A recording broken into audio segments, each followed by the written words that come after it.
Uganda Tourism Board. What strategies have Uganda put in place to attract UK investors to tourism? Thank you very much. The starting point is really to get Uganda known by the global community. So awareness creation is our strategy number one, and we do this in different ways. We use different means. Right now, the digital world is the biggest tool of reaching out to create awareness. We work with the international media houses, the digital platforms like Expedia, Booking.com, and the others, to get the world to know about Uganda. If they don't know the brand Uganda, they can't be able to invest in Uganda. But we also work together with our sister institution, Uganda Investment Authority, where all the profiles of the investments for tourism are listed. So we do have on the Uganda Tourism Board website, on Uganda Investment Authority website, the listing of the various investment in tourism, from accommodation. The one thing that we need with investment in accommodation in Uganda with the hotels is basically luxury hotels. That is the segment that is missing. We do have from budget hotel to high end, but the missing link is the luxury accommodation. We are also trying to bring in the international brands. We already have the Hiltons, the Marriotts. We need a core in Uganda. We need the Radissons in Uganda. So that is another specific segment that we are looking for. And this is we provide on the digital platform, but also in forums as this. Other ways is also we do attend different international expos and conferences like this. I was very glad this morning that I already met somebody, and I have a further follow-up meeting on Tuesday morning to actually discuss investment in golf resort in Kasese in Uganda. So a platform like this is a great one, and I'm very glad that I was able to come here, because I could as well have gone home at 11 o'clock this morning, because already I got a potential with an investor who is coming to invest in golf resort in Kasese. I do believe that there might be opportunities still to meet some others, potential investors in this room. So that is one of the other ways that we do reach out to try and promote investment in tourism in Uganda. But we also use our missions abroad.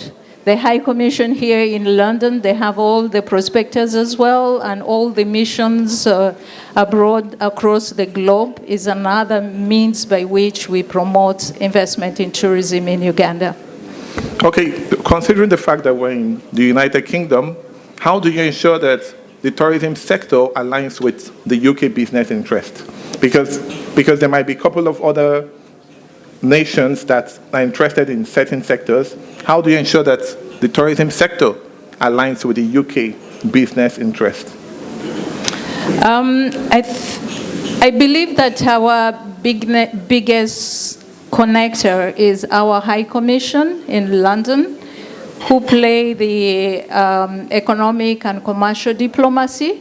So they feed us with the priorities of the UK government and economy for us to be able to align appropriately.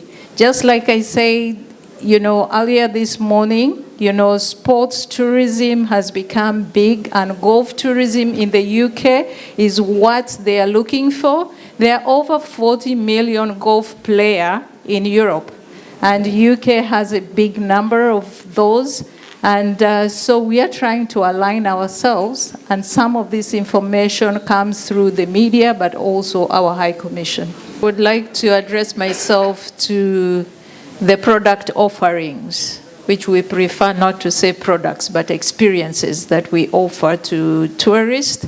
For a very long time, we developed our wildlife nature-based experiences very well. It's what Uganda has been best known for. And rightly so. We have over 50% of the remaining population of the mountain gorillas in the world. Over 50%. Uganda has 50% of the bird species in Africa. Yeah, we have the source of the longest river in the world, River Nile. The source is in Uganda. Rwenzori Mountain, the highest peak, is the third highest in Africa, and it's right at the equator and with permanent snow on it. I could go on, and the diversity of wildlife that we have 10 national parks, 12 wildlife reserves. So that has been our focus for the longest time, but that is changing. In the last few years, we have realized that our assets in tourism development is not limited to the nature, but the people. And this is from the feedback that we are getting from the travelers to Uganda as well. And we have realized that the people of Uganda, the Ugandans, are the biggest asset that we have. And that has now drawn us to development of our culture as one of the biggest experiences, that we have to offer to the travelers to Uganda.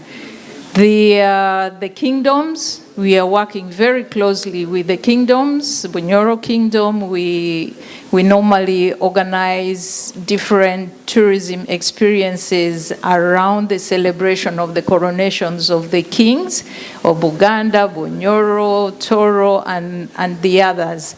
But also we are promoting and developing, gastronomy tourism. It is part of the culture. We have over 50 different tribes in Uganda. The delicacies are so varied, so it's part of the culture of the people as well, the history of the different tribes of Uganda. So we have realized that is one of the biggest assets besides all the others that we still have to develop.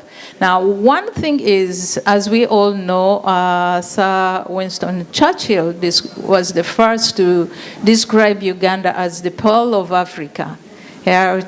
So the depth, the range, and the variety of the continent is in Uganda. But we have everything for everyone in the world. But we can't, the mistake has been to push everything at once. But our new national marketing strategy is directing us to prioritize key experiences that we need to push, and then eventually be able to start rolling the others one by one. Otherwise, then people think, maybe we are not serious, to try and offer everything at the same time. So that's the new strategy that we have. So culture is at the center of it, and we are pushing the development of cultural experiences in a big way. We also know with the trend of travelers around the world these days, people want real experience. They want to be involved in what is going on. If they're coming to experience the culture, they want to experience from the farm to the table. They want to be part of it. They want to pick the coffee beans, berries. They want to, be part of grinding the coffee and making it and then drinking it. Yeah, they want to learn how to cook. They want to pick up recipes from Uganda and be able to go back home and try it out. So thank you very much. That's one of it. But also, one key point she brings us is about pricing. Yeah, I think we have a pricing structure which is very clear, that we have pricing for Ugandans. Actually, it's not Uganda, but it's East African. somebody, a tourist or a traveler from Tanzania, Rwanda, any of the East African states will get to Uganda and pay the same rate as a Ugandan. And then we have foreign residents and then the rest. So there is a price structure that tries to address the point of the pricing. Thank you very much, Lilly Ajarova. You've spoken really like the chief executive of the Uganda Tourism Board. Thank you very much, and a round of applause to her.